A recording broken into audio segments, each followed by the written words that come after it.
2023 New Jersey LP Holiday Freeze Out.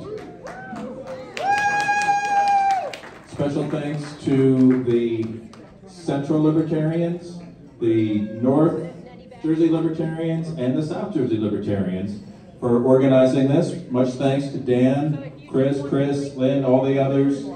Super hard work. Thank you very much.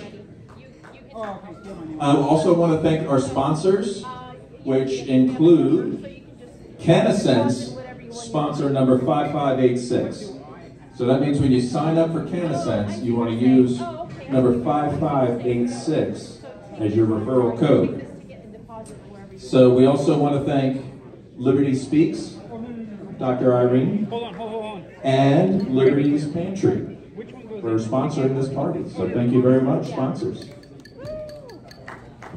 We're going to start with an opportunity for two LP presidential candidates to, first they're going to have a couple minutes to tell you about themselves, and then we're going to play an interesting game of a sort of a twisted form of Jeopardy that should give us some insight into the minds of these candidates.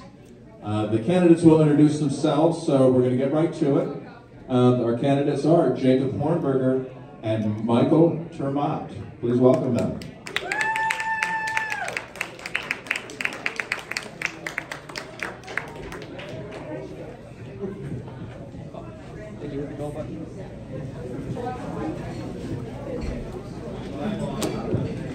Since you're here first, Jacob, I'm going to let you go first. Please take about like a couple minutes and just let everybody know about you and why you are seeking the candidacy for president. Okay, testing. All right, it's nice to be here with you. I'm Jacob Hornberger at your Christmas shindig here. Thanks for inviting me. You know, next year, 2024, is the 80th anniversary of Friedrich Hayek's book, The Road to Serfdom. And if you're satisfied for settling for a continued life as a serf in America, then you can go ahead and elect any of my opponents for this nomination, because all of them are dedicated to coming up with reform proposals that will improve the serfdom way of life under which we've all been born and raised.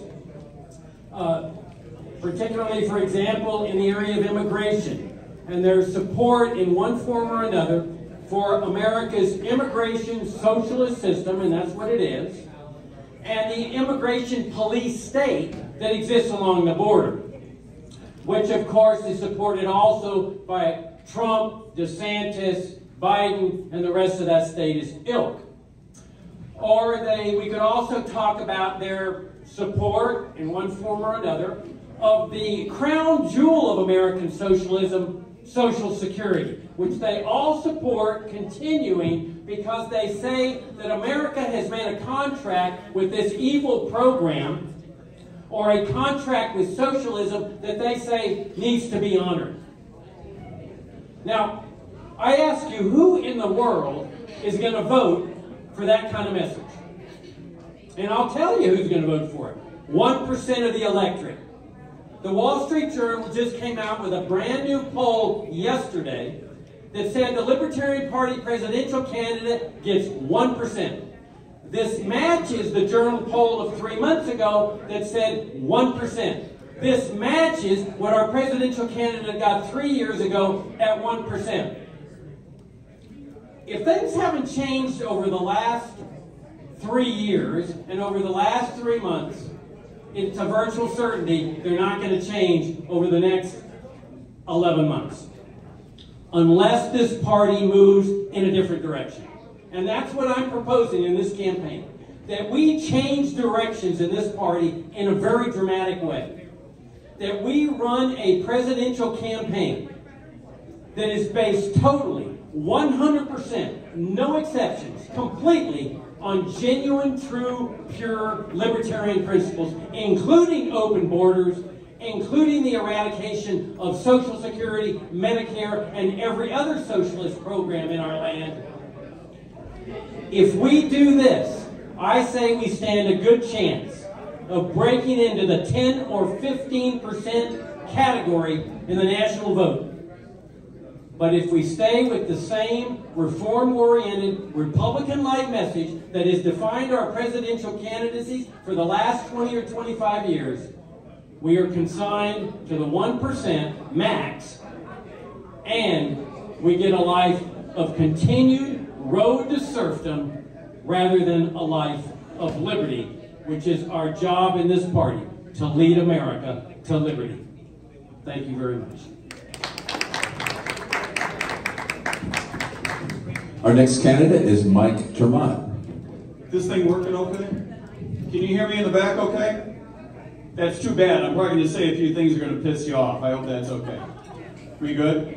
My name is Mike Rectenwald. I'm in this race because our government has gone off the rails. I don't think there's too many people in the room here who are going to argue with me about that. We have a huge opportunity in 2024, and I think we all understand why, right? The leadership of the Republican Party is, at best, weird.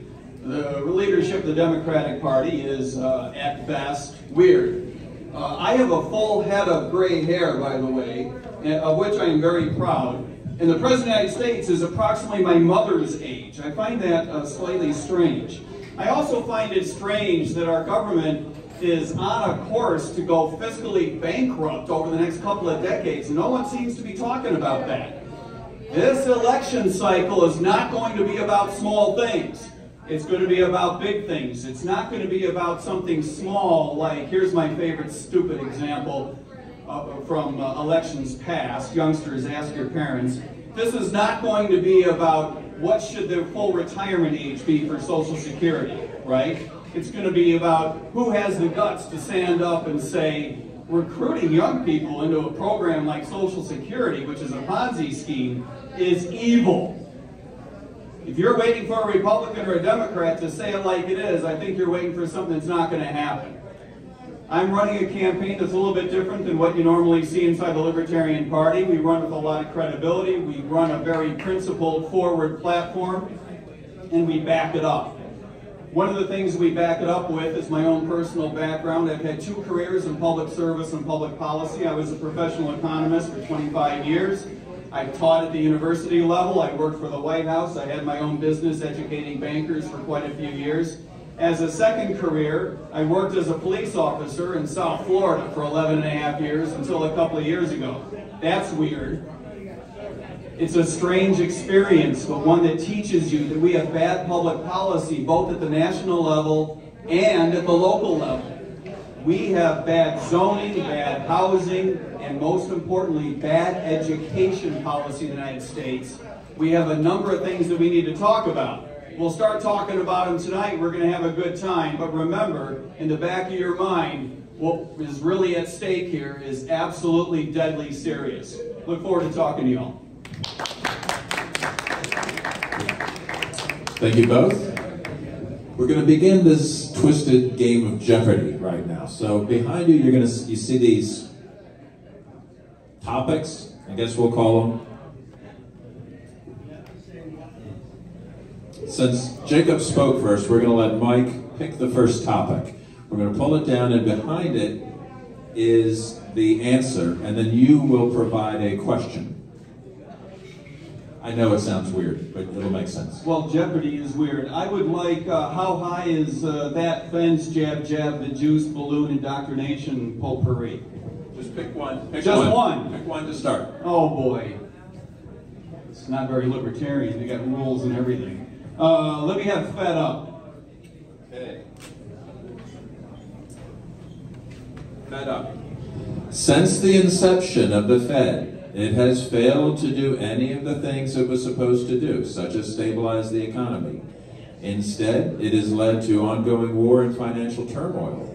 Given its track record, these are logical next steps for a prosperous economy. These are logical next steps for a prosperous economy. And the correct response is... Give your answer in the form of a question. The correct response is, replace the leadership of the Fed, change our monetary policy, and eliminate the Federal Reserve System completely to prevent it from issuing a digital currency on its own. And you know why that's the case. The Fed wants to issue a digital currency so that Bitcoin and Ethereum are unable to compete with the dollar. This is something that we need to stand up against right away. It's also true that we need to replace the Federal Reserve System because the monetary policy we have in this country stinks. It is true that after 100 years we see that it can't mitigate the boom-bust cycle, but it's also true that no matter whether there's Republicans or Democrats in office, the Fed seems to keep propagating greater and greater levels of inflation. I believe we need to end it lock, stock, and barrel. Thank you. Jacob, you can either answer that question or pick a new category. It's up to you. Well, let me address this one. This one's very intriguing because Mike left out a big portion of his reform plan when it comes to monetary policy. That what he has long called for, and you can go find it on his Gold New Deal website, is what I've been complaining about this party, is standard reform of welfare warfare state programs. His proposal calls for a rules-based system where the Treasury Department will be charged with expanding the money supply to equal the growth rate in the economy. So if the growth rate in the economy is, say, 4%, he says the Treasury Department should expand the money supply by 4%. That's just an inflationary rate of 4%. And it's based on the dollar system, the paper money system, that is no part of the Constitution. Mike says he supports the Constitution. The Constitution makes gold and silver coins legal tender. And so here we would have a presidential candidate that says, let's reform the system by having an expansion of the money supply that could go up to 4%, twice what the Federal Reserve is doing right now, targeting 2%. I say the freedom answer is get government out of the money business completely. Separate money in the state, repeal legal tender laws, and let competing currencies operate as Friedrich Hayek proposed. Very good answer, but you did not answer in the form of a question, so you lose. James, does it also matter that he didn't tell the truth? No. Let him address it. This is what he said in Connecticut, and I want to hear from him right now what he thinks I have misstated about his position. Because he said end the Fed, did I understand you correctly? Okay, so, but maybe you think he meant something else. No. His proposal is in the Fed, but transfer the functions of the Fed to the Treasury. Okay, let's let Mike go. Please. The problem with your characterization of the plan is that you willfully mischaracterize it. We can argue about whether or not it's a good idea, but I think we ought to tell the truth about what each other's ideas are. I don't lie about your ideas. You shouldn't lie about mine. The idea is to replace the monetary policy we have today in the United States with a rule that says the monetary base, which is to say the amount of money in our economy, is no longer subject to some discretionary group of individuals that just willy-nilly increases it by 10% or by 2% or by 15%. The idea is, this is a Milton Friedman idea, by the way. I can't take credit for coming up with this. But the idea would be to let the amount of money in our economy grow by a small amount to match the underlying growth rate. Say 2%, it could be 4%, that sounds a little bit high, but it could be something like 2 or 3%. The idea is that and this is something that I know you're not good at math, so you're not going to get this, but I think our audience will. Inflation doesn't come from the expansion of money, it comes from a mismatch between the expansion of money and the underlying growth rate of the economy. So the idea would be to target zero inflation by allowing money to grow at the rate of the underlying economy, and that's it. Okay.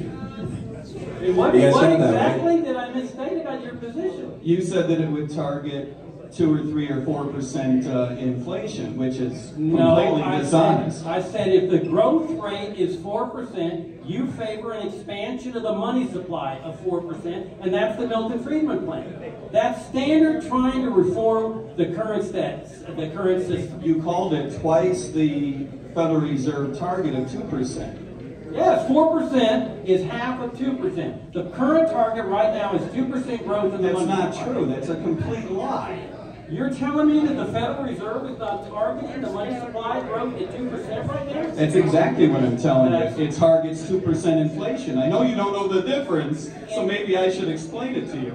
Well, explain to me why the Austrians define inflation as expansion of the money supply and increasing prices as a result of inflation.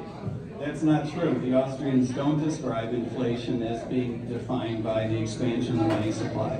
Let's try to get back to this, because we could do a whole night on this, and I think this would be great. But people are going like, what? Like, we got some other fun topics to get to, but this is very interesting. So I think it's going to fall back to Mike now to pick another category. I'll take plunder. Hey, plunder it is. Remember to give your answer in the form of a question. These are the first steps I would take to reduce taxes. The first steps to reducing taxes, there's actually what are cutback spending and eliminate the IRS's ability to tax individuals directly. What we want to do is replace the IRS with a requirement that says to the extent to which the federal government needs money, needs revenue, it has to go to the states to collect it instead of to individuals. And of course the basis for the political impetus behind the federal government's appetite for taxes is that the government spends too much. The root of all the fiscal problems that the government has is that it spends too much money.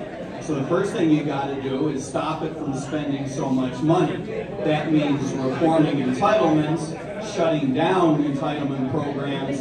It means cutting in half right away, and then over the long run, cutting back by even more than that, the Defense Department. It means vetoing legislation that would do anything but cut back our federal budget by 20% a year for several years. So that's the root cause of taxation. We got to cut back spending. Okay, let's try to keep our answers concise. Now, Jacob, you have a chance to pick a new topic or just answer that, but let's just keep it short. Okay, I'm going to address this one. What is a bad question when it asks whether taxes should be reduced? The good question is, why shouldn't taxes be ended? Instead, we've got candidates in this race that fall into the trap of, oh yeah, we're going to reduce taxes, we're going to reduce government, we're going to reduce this, we're going to reduce that. We need to talk about ending things, dismantling things, repealing things, not reforming or reducing them.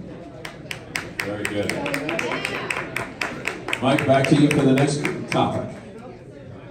Let's take indoctrination. It's a big word.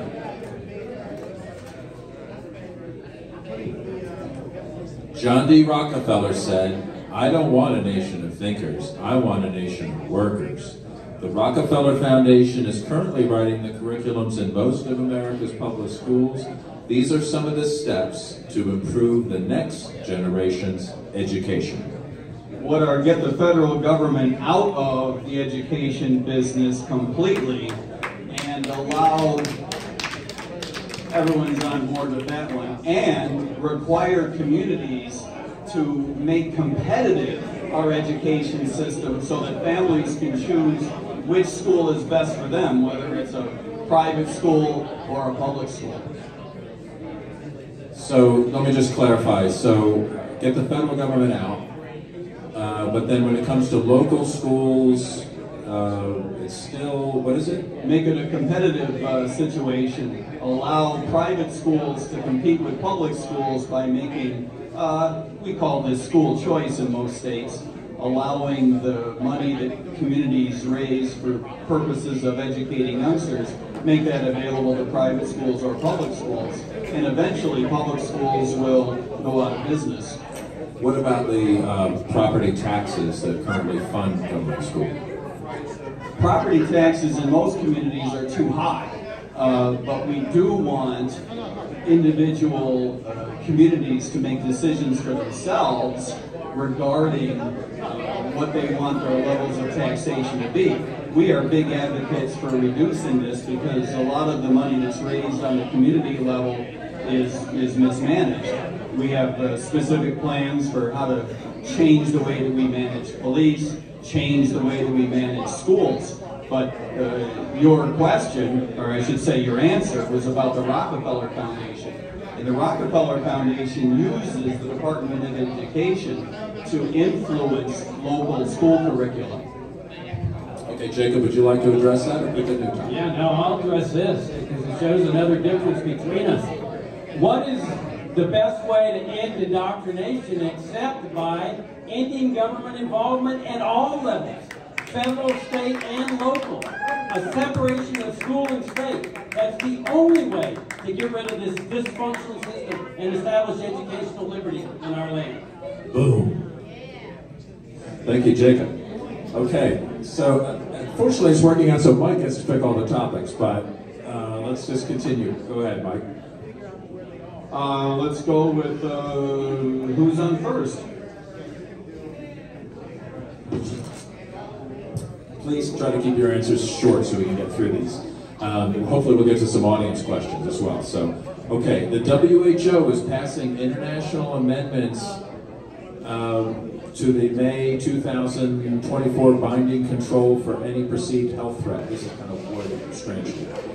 This is the question you're going to ask is, this is the answer, this is the role for the USA on the World Health stage.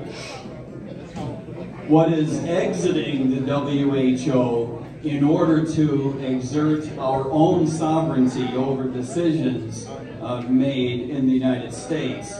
By the way, the proper role of federal government in this area is to get out of the business of affecting science and making rules about how you should be able to treat your body, the rules about how vaccines are developed, for example.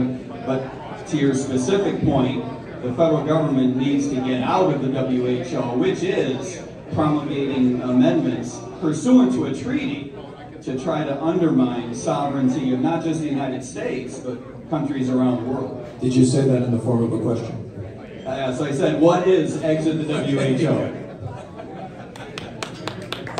Thank you. So, exiting the WHO. Jacob, do you want to respond to that, or do you want to just go on to the next? Pick one. I got high, that's fixed.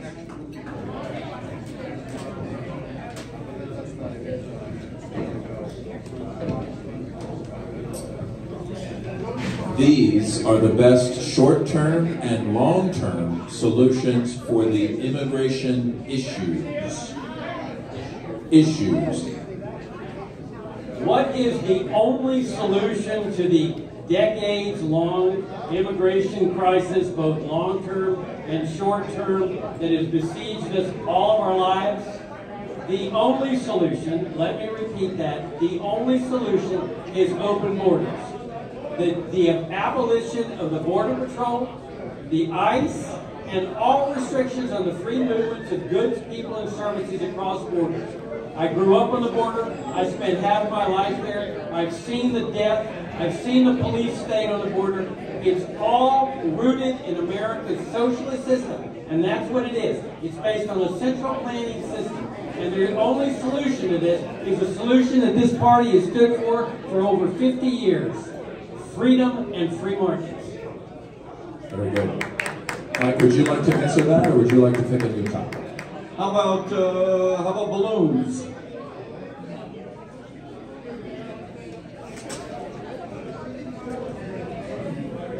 Argentina had an inflation rate of 143% before it elected a libertarian to become president.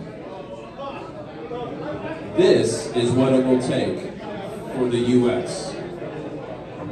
to elect a libertarian. What it'll take for the U.S. to elect a libertarian and get out from underneath all this inflation is for us to run a very principled platform with a very credible candidate. I believe that the kind of campaign that we're putting together is one that you will enjoy and appreciate, and you'll see some analogy between the campaign that we're building and that of Javier Milei. Thank you. Would you like to respond to that? Or? No. Okay. Potpourri.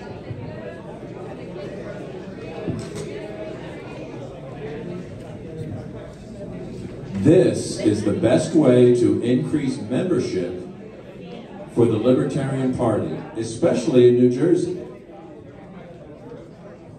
What is running a campaign, a presidential campaign?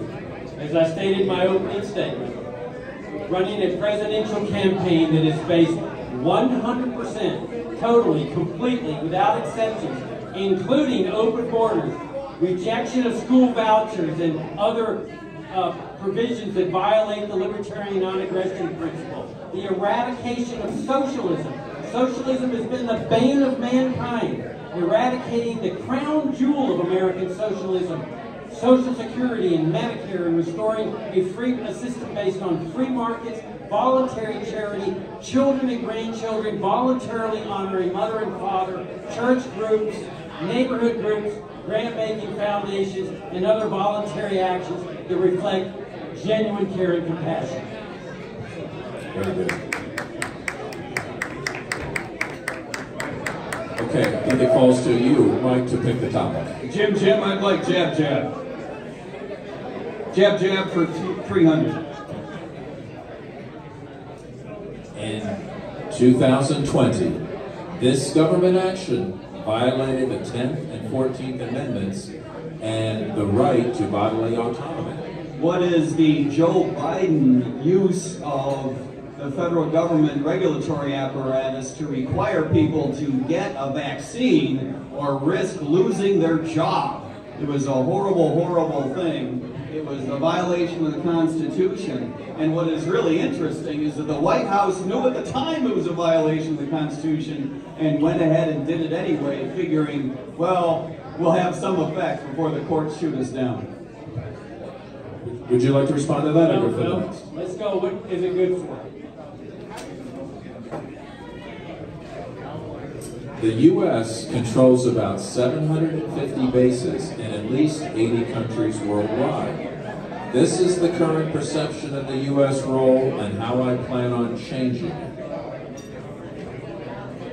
What is the standard response of LP presidential candidates that's become kind of old and stale? Is we're anti-war, bring the troops home, which of course I agree with, close all the military bases overseas, but we need to go further than that.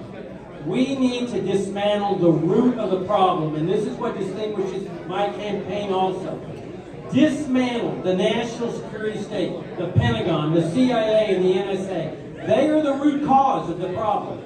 And restore a limited government republic to our land with a basic, small, relatively small military force. That is the message we need to be taking to the American people. Would you like to respond to that? No, that sounds good. Okay. It's your choice. Let's go with the juice. Is this an O.J. Simpson question? Presumably. These are some of the ways we can be energy independent as a nation. What is an all of the above energy policy in which the White House and Congress and the regulatory apparatus stay out of our lives so that we can drill baby drill, we can pipe baby pipe, so that if you want to put solar panels on your house, you can, but the federal government is not going to give you extra money to do it, and we get the regulatory apparatus out of the business of making it difficult for states to issue permits for new nuclear energy facilities, because nuclear reactors are the future of American energy independence. Jacob, would you like to respond? Okay. Social club.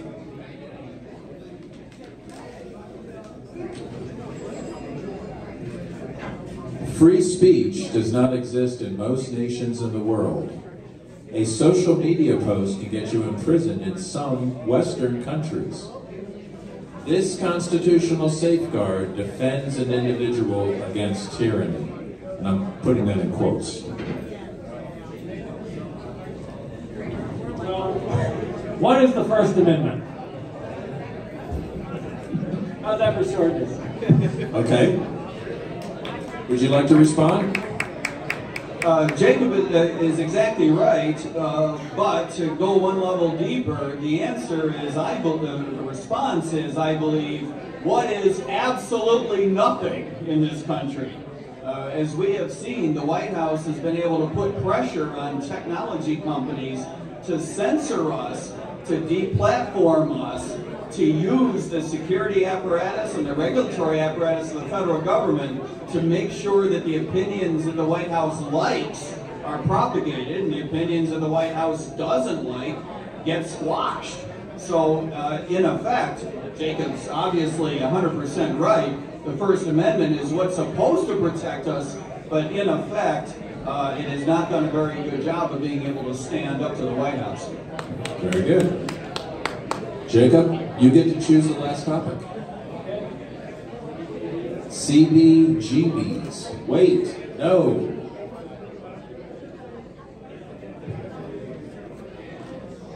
I think that's supposed to be CBDCs. I'm not sure. I didn't. Anyway. Cryptocurrencies are becoming so mainstream, even central banks want to roll out their own. This is the threat of centralized cryptocurrencies.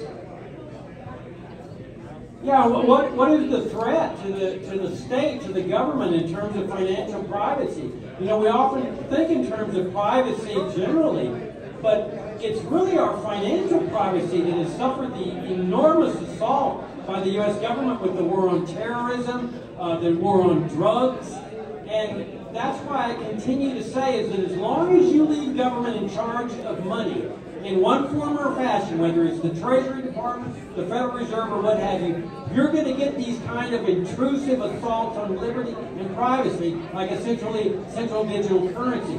What we need to make the case to the American people in this presidential campaign is a total separation of money and the state. That's what Hayek advocated, the total denationalization of money, and then we don't have to worry about it anymore, because the government will not have the authority to deal with money under the Constitution.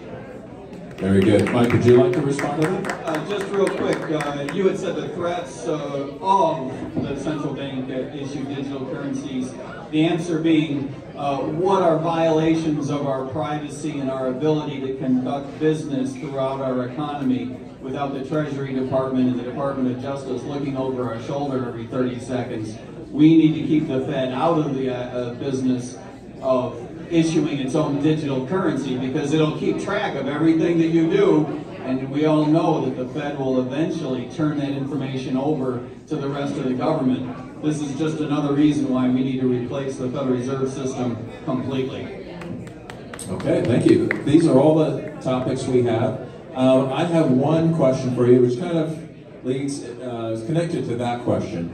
I have a $100 Bitcoin contribution for each candidate that can receive it on their wallet right now. So show me your Bitcoin wallet, and I've got a $100 contribution for you right now.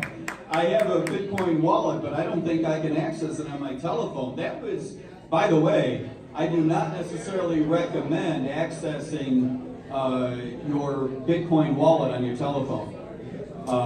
If you're unable to receive the contribution, you will not receive it. Yeah, I can't do it on my telephone. Jacob? Do you have, I mean, if you had like a QR code or an address, any way I can give it to you right now? Yeah, our website will take it, but I can't show you my wallet on my phone. As a former police officer, I can tell you, if you've got access to an account on your telephone and someone gets that phone, they can find a way to hack in, so be careful. Right, it's just pocket money you would keep on a phone wallet, obviously. But what I'm just saying is, so you can accept a Bitcoin contribution through your website. So I'm told. Okay, what Jacob? No. Oh, Jacob. That's $100. Oh.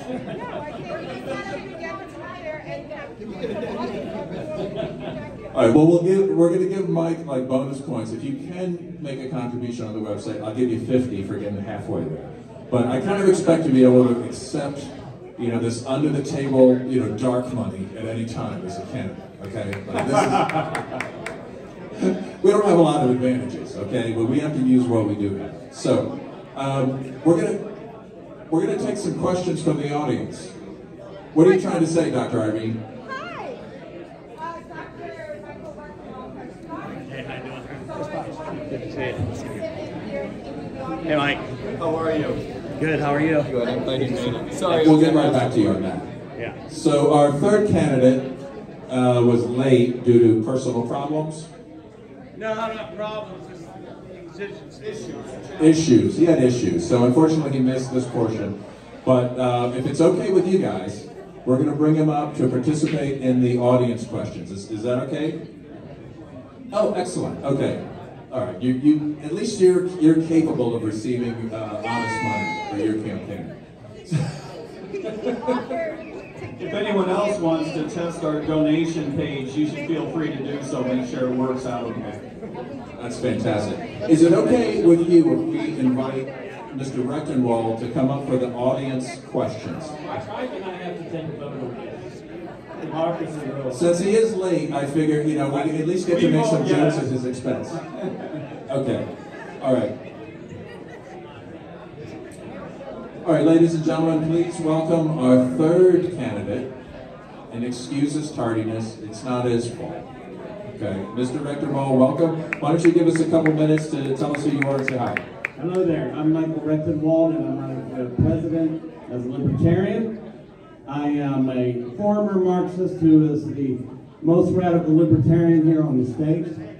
And I have been campaigning all around the country.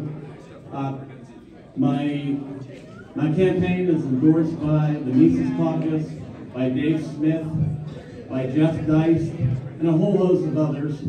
And so we're running on a platform of decentralization, localization, wresting power from the central government, investing it in the people at the local level.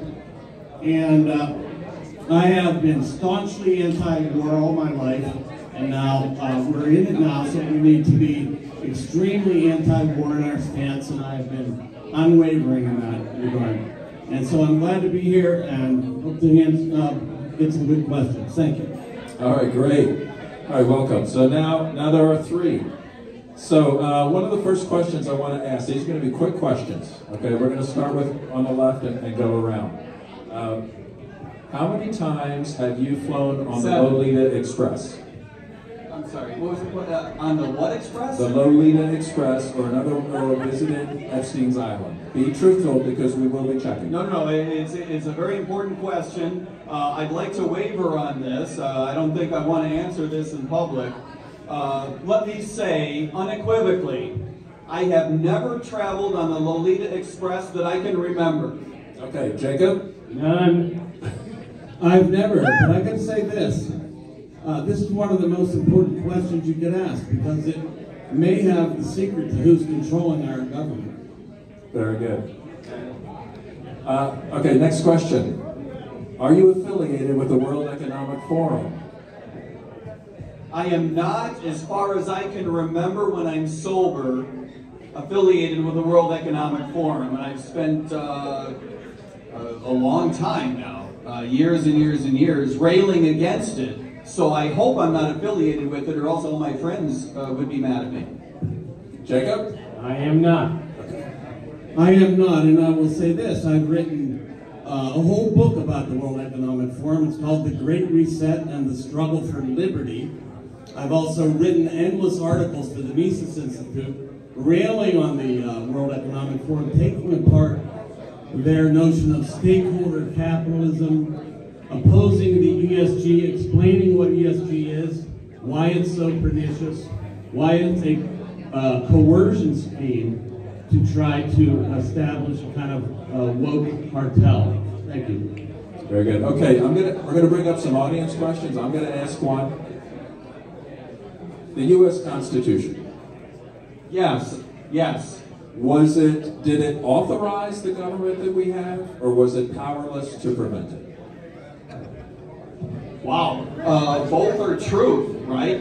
The Constitution is the founding document that does authorize our government to exist, but lists the powers that are accorded to our government. And as we have seen, the Constitution has been unable to stand up for itself in the face of people who would abuse the authority that they have expanded over the centuries. You're saying powerless to prevent it, but you also said both. So did it authorize what we have, or was it powerless to prevent it? Both. It absolutely authorized a delimited set of powers. But I'm saying what we have now. But what we have now is a Constitution that does not have the teeth required to stand up against people who abuse power. Okay, you say both. Jacob? Well, the Constitution called into existence the federal government. And it's often said, oh, well, it failed because look at the giant welfare warfare state that we have. I don't believe that. I don't believe it failed. That the Constitution's like a seawall. A seawall protects a community from high tides, but it doesn't protect a community from a tsunami. So when a tsunami comes, you can't say the seawall's failed, because that wasn't the job for the seawall. For more than 100 years, Americans lived in a society with no immigration controls, no national security state, no gun control, no drug war, no Social Security, Medicare, Medicaid, Social Security, welfare state, foreign wars. That's a pretty good track record. But when America started moving towards socialism, including in the area of socialist immigration controls and the immigration police state along the border, that was a tsunami, along with the welfare state, that the Constitution was never designed to prevent. The U.S. Constitution, did it authorize the government that we have now, or was it powerless to prevent it? I did not authorize the government that we have now because this government has usurped the Constitution on a regular basis. And so what we have is largely unconstitutional activities going on. And what my campaign is all about, which is nullifying unconstitutional laws and mandates at the local level. And was it powerless to prevent what we have? Obviously, apparently it was, right? So it may be a seawall, but I think it is not simply that we face a tsunami. I think the seawall had holes in it, frankly. Okay, very good. We are going to go to some audience questions. First question. Would you support repealing the Civil Rights Act?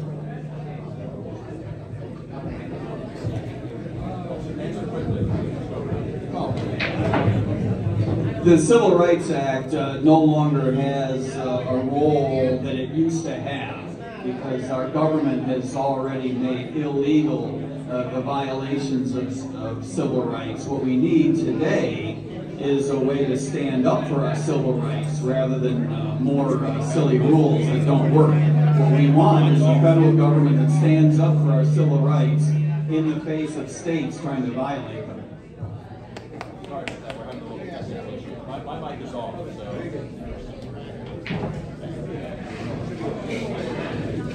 Okay, so was that a yes or no?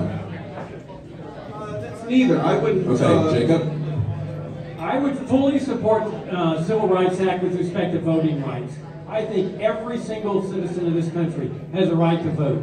And the fact that people in the South try to suppress the black vote is an absolute abhorrent abomination. However, I do believe that people have a right to discriminate. That is an essential part of a free society. Private individuals have the right of freedom of association. And that part of the Civil Rights Act I thought was illegitimate. I think that with the private sector having the right to discriminate, we would have much less problems in this country, because I think a bigot's got a right to be a bigot. We see this with country clubs, for example, where country clubs are free to discriminate. Life goes on, but you put public pressure on the bigot through the through the marketplace. That's the best way to deal with bigotry, rather than through the coercive apparatus of the government. So was that a yes or no? That's my answer right there. Was that a yes or no? Was it, just to clarify. Yes, partly, and no, partly. Got it. Okay. Michael Rectenwald? Yes, I would rescind it because it's largely about enforcing association. And as Jacob pointed out, it is everybody's right to discriminate, and the market should decide who it will, who they want to basically, patronize, and who they don't. And so that should be entirely up to the people themselves, and there should be no federal mandate about it. Okay, very good. Our next question. Good evening, gentlemen. So as we know, ever since the Dobbs v. Jackson decision, abortion has become a very hot topic again, and the pro-life position is just clearly not popular. We've seen that in race after race. What is your stance on abortion, and how would you try and win if you are on the pro-life side? I'll go first. Look, I'm not going to be able to fool you how I feel about abortion. I was raised as a Lutheran and a Calvinist, and I have extremely strong feelings in this area. Having said that, the federal government has no role to play here, legitimately speaking. It's up to every state legislature to decide. We are not going to be putting up with either end of the spectrum. Those of us who believe that we want to move more toward protecting life are going to have to battle this out in the cultural battlefield, not in the legislative battlefield. It's very important that we continue to recognize in this country, particularly as libertarians, it's important that we recognize that criminalization and public policy has to be downstream from culture. If we want to win this battle, it's going to have to be a cultural battle that we win. Good, Jacob. Well, I'm Catholic, I'm pro-life, I believe life begins at conception. But let me tell you this, I've seen this in the political campaigns before where people are one-issue campaigns on abortion. If I were accorded the honor of winning this party's nomination, you need to know that abortion is not going to be front and center in my campaign. Two issues are going to be front and center if I'm accorded this honor. One is, I want to live in a free society before I pass from this earth. And my message is going to be, how do we achieve that free society? And two, how do we end the killing machine that the federal government has become in terms of invasions, occupations, assassinations, sanctions, embargoes, the drug war, immigration controls, and all the rest of it. That's where I'm going to be focusing in my campaign. Very good.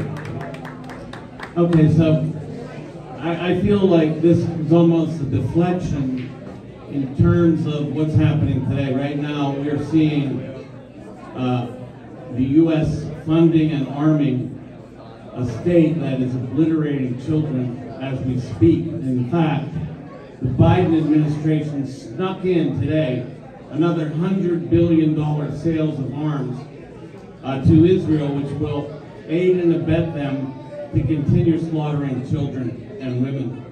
So I would say this about abortion. Like the other two candidates here, I am a Christian. I am opposed to it morally, personally, but I don't think the state, I think it's a cultural battle and an intellectual battle.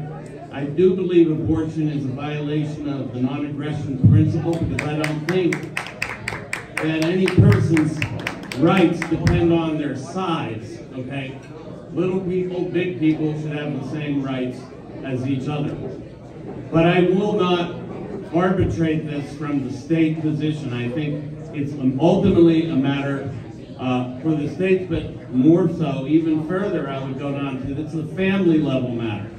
And I think we need to enliven the American conscience about this, about abortion, and to win the battle, to convince people that it is a violation of rights, of human rights. But I don't think we should have the federal government dictating that at this juncture. Very good. Okay, if anybody else has a question, come on forward. I'm going to ask a question. but come on up. Somehow within libertarians, border policy is in debate. Sometimes people argue, well, you know, at first we have to get rid of the welfare state. Or, yeah, we kind of want it, but they're using immigration against us, so therefore, blah, blah, blah. People are coming down on some different sides about this, but I want you to tell me, specifically, refer to the non-aggression principle and how it applies to this dotted line that goes between the area ruled by the United States government and the area ruled by the Mexican government. Let's start on this end, since we've given Mike the start. Michael, do you want to answer that first? Sure, no problem. Okay, so, in a perfect private property society, which I would hope to try to work towards and I aim at, there would be no borders except for borders around property, private property. Likewise, people could enter property only upon invitation. And there's a very strange amalgam of property under the kind of society we live in. It's called public property or state property. I don't believe state property actually belongs to the state. It has been robbed. It's a function of robbery from the people that pay taxes. My position on immigration is that we need a policy whereby immigrants are invited. And it's by invitation. It could sound draconian, but it's not, because people would invite whom they wish, and that includes corporations, individuals, families, and they would vouch for that person economically and legally. So that's my position. It is an invitation basis, but made easier, facilitated through more ports of entry, and I think also, I'm going to anticipate something here. When you have nothing but open borders, so-called, it does not eliminate the state from the issue, because the state is going to deal with these people in some way, and it is going to put pressure on the state to actually increase its repressive apparatuses in order to cope with the flood of immigration that you'll see as a result. I think we need sensible, invitation-only, liberalized immigration policy. Okay, you didn't actually mention the non-aggression principle. I think that uninvited immigration is actually a violation of the non-aggression principle, because you're infringing on the property of people who own. That is, the citizens who pay taxes on property. Collective ownership. Okay. Jacob? If there's any issue that defines this campaign, this is it. And what you just heard is pure nonsense. When I came up here to New Jersey, I crossed several state borders. I remember seeing a sign, "Welcome to Delaware." I crossed the state border. I didn't initiate force against any person. I didn't violate the non-aggression principle, because when persons cross a border, they are not violating any rights whatsoever. What Michael hasn't told you is that he is a ferocious defender of America's immigration system right now. He wants to complete Donald Trump's Berlin Wall. He has made that clear, that if he's the president, he's going to complete that wall. This is the guy that he voted for. That's actually not true, but okay. All right, now we got some debate going on here. At the South Carolina debate, I pointed out that he defended Republicans and Social Security. That wasn't me. And he came over and said... That wasn't me. That was somebody else who owned my Twitter account before I did. I had actually took over that account because my other one was canceled because I said things that were too controversial to the pre-Elon Musk Twitter X company. So his story was that wasn't his tweet. That's a fact. That somebody hacked into his Twitter account. No, I didn't say that. I did not own the account at that time. I took over an account that somebody else owned. All right, now tell me this. Because of censorship, I was censored by Twitter. Tell me this, Mr. Rectenwald. Dr. Neal. Dr. Rectenwald, Did somebody hack into your Chronicle, the editorial department at Chronicles Magazine? No, I wrote everything that's on Chronicles Magazine. Well, then why don't you explain to this audience the article in which you stated that Republicans need to complete Trump's Berlin Wall? I never said that. That's what you wrote in your article. Okay, well, you'll have to pull that up because that's not what I said. Actually. All right, we'll get back to that. That's pretty hot. That's not true. You're denying you wrote it. No, I never wrote those words. I've written several articles for Chronicles Magazine.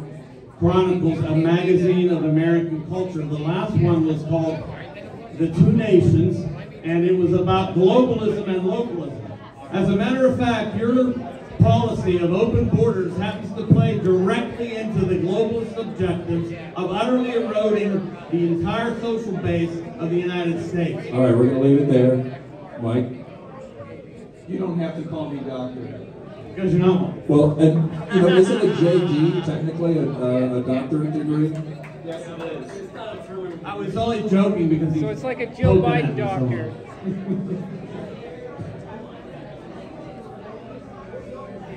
We need a more pro-immigration and a more pro-immigrant policy in the United States. Immigration is good for the United States. It's good for America economically. It's good for us fiscally in terms of bringing money into our government. Republicans won't tell you that. And it's good for us culturally. Immigration is one of those things that defines America in contrast to other democracies around the world. We also need a more pro-immigrant policy, which means we need to treat people with greater dignity, those who are coming into the United States. And let's be frank about this. If you were living in Mexico or in Central America, you and I would agree that coming into the United States is a damn good idea. If there are families out there today who are not thinking about it, I want to reach out to them and say, why not? You should be coming into the United States. We need to get people into the United States through a system that doesn't make them wait days and weeks and months and years. That's silly.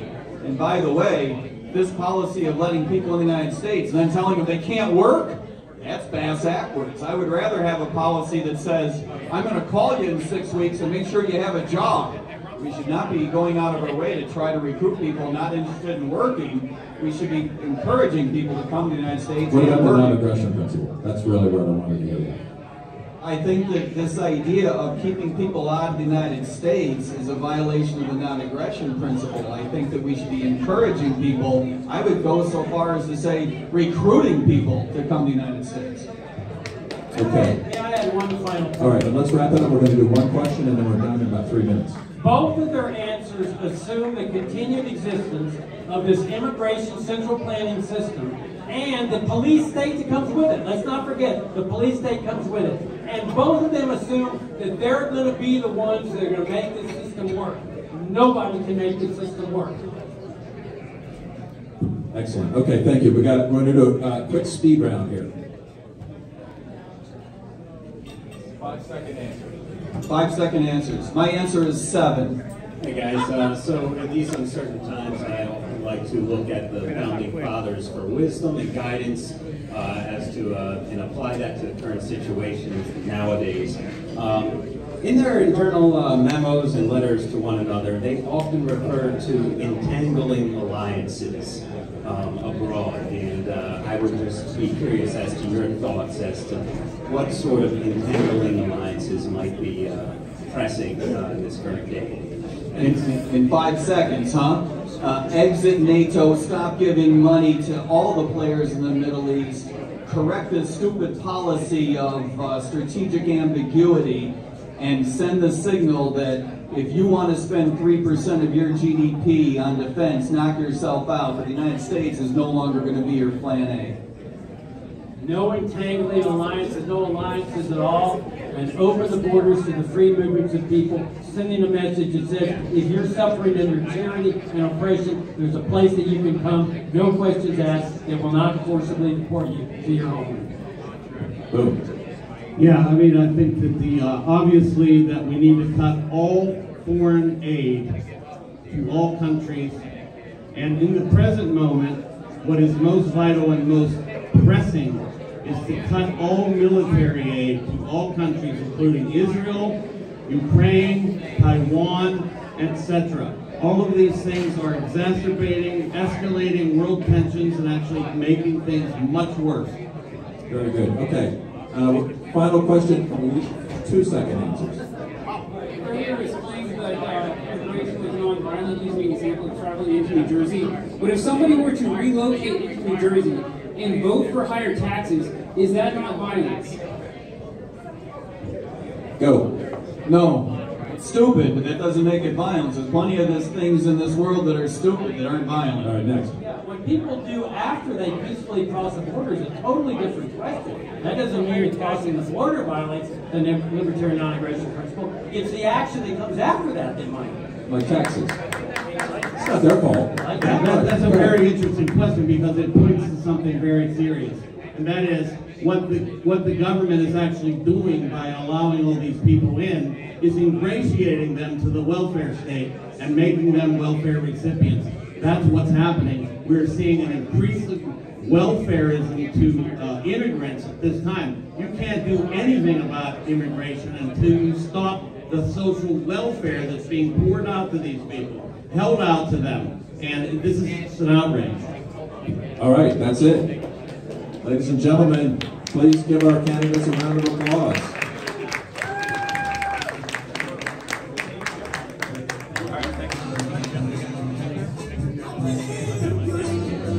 Okay, coming up right now, we have comedian Lou Perez. All right.